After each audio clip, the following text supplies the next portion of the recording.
De La Rosa to Pierce. No time for trial.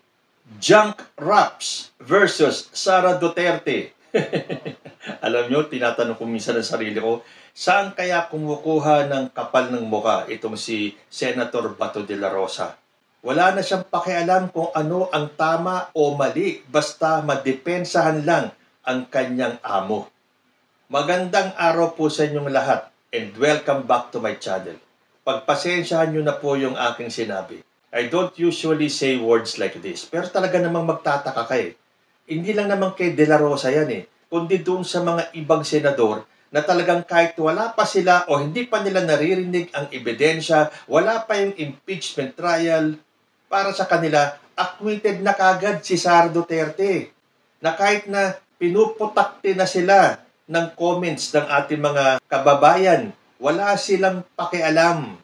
Para silang si Chis Escudero. Walang constitution kay Chis Escudero. Ang gusto niya ang masusunod. Well, hindi lang naman ang gusto ni Chis Escudero, kundi ang gusto ng mga pro-Sara Duterte senators. Na baliwala na, kahit natawagin na silang makakapalang muka, mga walang hiya, basta maisalba nila si Sara Duterte at huwag matuloy ang impeachment trial. Sabi po dito sa balita sa Inquirer, Senator Ronald Bato de la Rosa, former President Rodrigo Duterte's loyal lieutenant, owned up to crafting a draft resolution urging his colleagues to toss out the impeachment case against the former leader's daughter, Vice President Sara Duterte, without the Senate holding a trial, a proposal that many critics deem as a breach of the 1987 Constitution. It came from my office, sabi ni De La Rosa. Samantalang a while back, ang tanong pa niya, meron bang Senate resolution? Tapos yun pala, sasabihin niya, galing yun sa office ko. O hindi pa naman kaplastikan yan? Ano ba mga plastic ngayon? Di ba? Makakapal ang plastic ngayon. Magtatanong ka kung meron bang Senate resolution. Sa'yo pala galing yung resolution. Ano tawag niyo doon? Tuloy ko.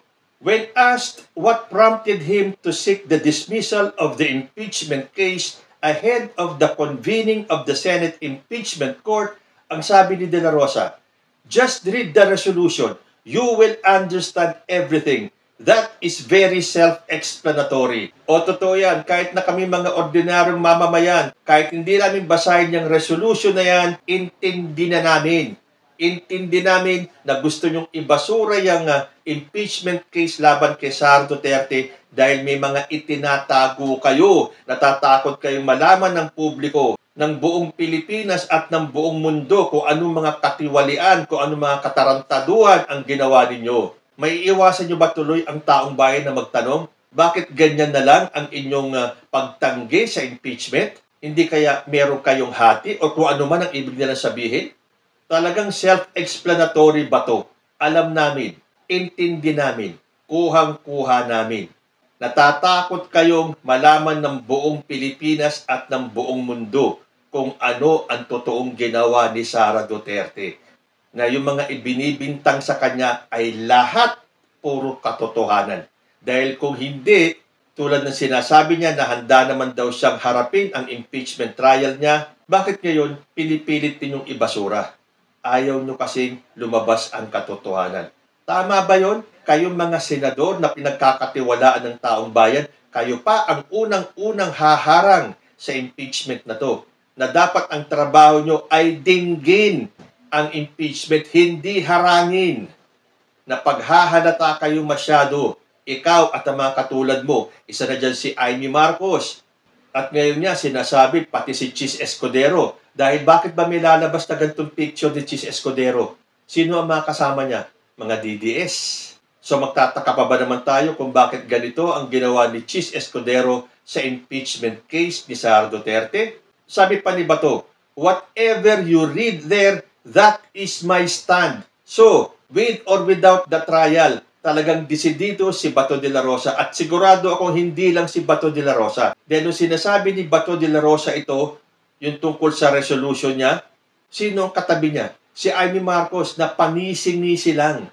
Alam nila kung ano ang nasa resolution. Alam nila na ang dapat nilang gawin ay hindi matuloy ang impeachment trial na yan. Nakakahiya kayo. So, bakit pa tayo magta-trial kung ayan na pala yung mga stand nila? Wala silang pakialam. Hindi nila iintindihin ang mga ebidensya. Gaano man siya kabigat para sa kanila, dapat nilang isalba si Sara Duterte. A copy of the document titled Resolution Declaring the De facto Dismissal of the Impeachment Case against Vice President Sara Zimmerman Duterte by operation of the 1987 Constitution cited the inability of the Senate to act on the impeachment complaint endorsed by 215 members of the House of Representatives. 215 members ng House as against ilan lang ang senador. 24 at kayo ang magde-decide? Well, okay, kasi yan po ang nasa batas na sila ang may karapatang humawak at mag-decide kung meron man impeachment case na dapat nilang pagdesisyonan. Pero tandaan ninyo, dapat sumunod kayo sa tama at hindi dahil gusto nyo lang isalba si Sara Duterte. It said the chamber would have no sufficient time to take up the matter after Senate President Francis Chis Escudero deferred the reading of the articles of impeachment on the last session day of the 19th Congress on June 11. Oh, so sino dapat sisihin? Di ba si Chis Escudero? Dapat nung Febrero pa yan. Dinelay niya, ginawa niyang June 2. Tapos pagdating ng June 2, hindi pwede. Sa June 11 na yan. Tapos pagdating ng June 11, sasabihin niyo, wala na kayong oras? Sino pinaglololoko ninyo? Sabi pa ng Reso, di ba to? Consistent with the foregoing, the articles of impeachment against Vice President Duterte must necessarily be deemed de facto dismissed by virtue of the inability of the Senate to properly consider the same because of the timing of the transmittal thereof by the House of Representatives. Na ang sinisisi pa ngayon ni Chis Escudero ay ang House dahil babagal-bagal daw sila. Pero ang nasasaad po sa batas, kapag na-transmit na yung articles of impeachment, forthwith, agad-agad dapat simulan. Tapos sisisihin nyo yung House. Para naman kay mamamayan Liberal Representative-elect Laila De Lima, the very text of the Senate resolution seeking to dismiss the impeachment proceedings on the grounds of lack of time and jurisdiction without even hearing the case is clearly unconstitutional. The former senator who was tapped to join the 11-member prosecution team that would try Sara Duterte said the resolution seeking the de facto dismissal of the case for lack of time would most likely be put to a vote before June 11, the scheduled day for the reading of the 7 articles of impeachment against Duterte. Since it is a simple resolution, De Lima anticipates a scenario where it would need only a simple majority vote of the 24 senators and would most likely be followed by a motion to adjourn Congress, which is not debatable. She warned that the 19th Congress could end like that without having heard the multiple charges against Duterte, including culpable violation of the Constitution, betrayal of public trust, graft and corruption, and other high crimes, all stemming from her alleged misuse of 612.5 million pesos in confidential funds during her concurrent tenure as Vice President and Education Secretary from 2022 to 2024. To the senators, sabi ni De Lima, enough with the dribbling. You are not spectators. You are the court. Let the trial begin and let the evidence be laid bare. Our call is simple. Let the impeachment trial commence so that we can hold accountable those who are not fit for public office. De Lima reminded the Escudero-led Senate that impeachment, being a constitutional mandate, is not subject to ordinary or general rules and therefore is exempt from legislative activities that expire at the end of the 19th Congress. They need to understand this very well.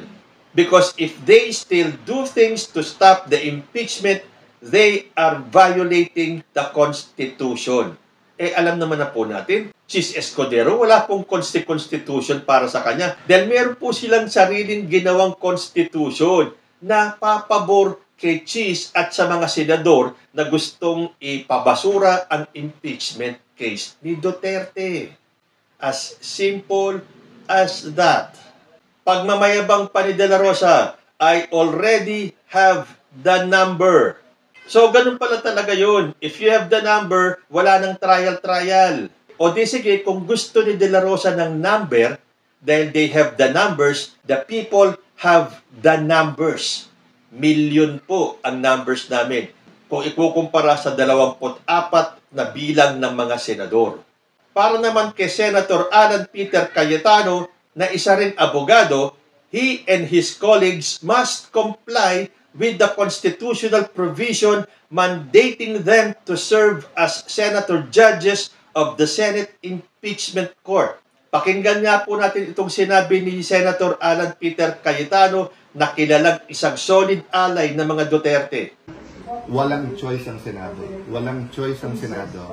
We have to carry out our constitutional duty. Having said that, the practical side of that is you need 16 to convict. Diba? So in a perfect world, kaya nga may second oath. Kaya nakita nyo lahat ng interview during the campaign, diba? Hindi kami pwede mag-comment. Kasi mag-oath kami ulit, that will be fair. Pero hindi mo rin matanggal sa reporters ng tatanong, Sir, pro ba kayo o anti-sumasagot? Diba? O ayan po, napakalinaw ng sinabi ni Cayetano. I will make it very clear. The Senate has no choice. We have to carry out our constitutional duty. He pointed out that the controversies surrounding the Vice President's impeachment trial placed the chamber in the spotlight. Right now, it is not the Vice President who is on trial. It is the Senate that is on trial. Sabi pa rin ng isang known Duterte ally na si Jinggoy Estrada. Estrada agreed that the Senate should convene as an impeachment court to hear the accusations against the country's second highest political leader as written in the Constitution. So mabuti pa pala na mayroon pa rin ilang mga kaalyado ni Duterte na naniniwala na dapat matuloy ang impeachment trial. So nung pinanong si Estrada kung pipirmahan niya yung resolution ni Bato, ang sagot niya, I will really think hard about it. Pag-iisipan daw ng mabuti ni Estrada kung pipirma siya doon sa resolution ni Bato dahil naniniwala siya tulad ni Alan Peter Cayetano na dapat matuloy ang impeachment trial ni Sara Duterte. Sabi naman ng isang law expert, junking Sara Duterte impeachment trial defies Constitution. The Senate risks violating the 1987 Constitution if it decides to dismiss the impeachment case against Vice President Sara Duterte through a resolution without even hearing the case as mandated by the Charter. Yan po ay ayon kay University of the Philippines College of Law Assistant Professor and Lawyer Paulo Tamase. Yan din ang sinabi ni re-elected Manila Representative Joel Chua, a member of the House of Representatives Prosecution Panel. Sabi niya, a Senate dismissal without trial could be deemed unconstitutional. Sabi pa ni Joel Chua, under the Constitution, the Senate's job is to hear an impeachment complaint, while ours o yung sa House is to prosecute. So I cannot think of how they could dismiss it without first conducting the trial, which is their constitutional mandate. Yun na nga kasi. Yung ba kasi ngayon, ang nangyayari dyan sa Senado, pakapalan na lang ng muka. Diyan natin makikita kung sino sa mga senador na yan ang orokan. Sabi naman ng isang framer ng 1987 Constitution, Senate dismissal of VP Sara impeachment without trial unconstitutional. Yan po ang sinabi ni constitutionalist attorney Christian Monsod na nagsabing dismissing the Duterte impeachment would violate the charter. The Senate cannot legally dismiss the impeachment case against Vice President Sara Duterte without the trial. Dahil nga that dismissing the impeachment case would violate the charter, sabi ni Monsod.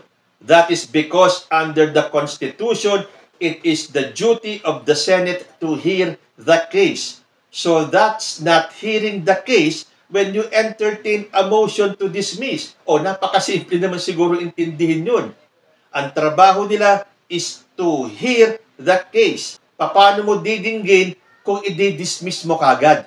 Ha? Kayong mga senador, napakadami ng bumabati ko sa inyo. Dahil pinagmamalaki ni Bato, marami ang pipirma sa kanyang resolution. At siyempre, if they have the numbers, basura ang pupuntahan ng impeachment trial. Pero sagot ni Monsod, if the senators can make a vote on such a resolution, in other words, the majority of the Senate can stop the impeachment proceedings, hindi pwede yun. This is not allowed because they have a duty to conduct the hearing under the Constitution. They are violating the Constitution. But again, para po kay Chis Escudero, wala pong Constitution. Dahil kung ano ang sinabi niya, yun ang dapat masunod. So bago po ako magtapos, meron po akong isi-share sa inyong isang quote dito sa social media. Sabi po dito, tandaan po natin na ang famous flavor ng piatos ay cheese. Kaya wag na magtaka kung bakit magkasundo sila. Ano kayang ibig sabihin ng quote na to? Kayo po, ano ang masasabi ninyo? Comment lang po down below and I will see you in my next video. Diyos ti Agnina.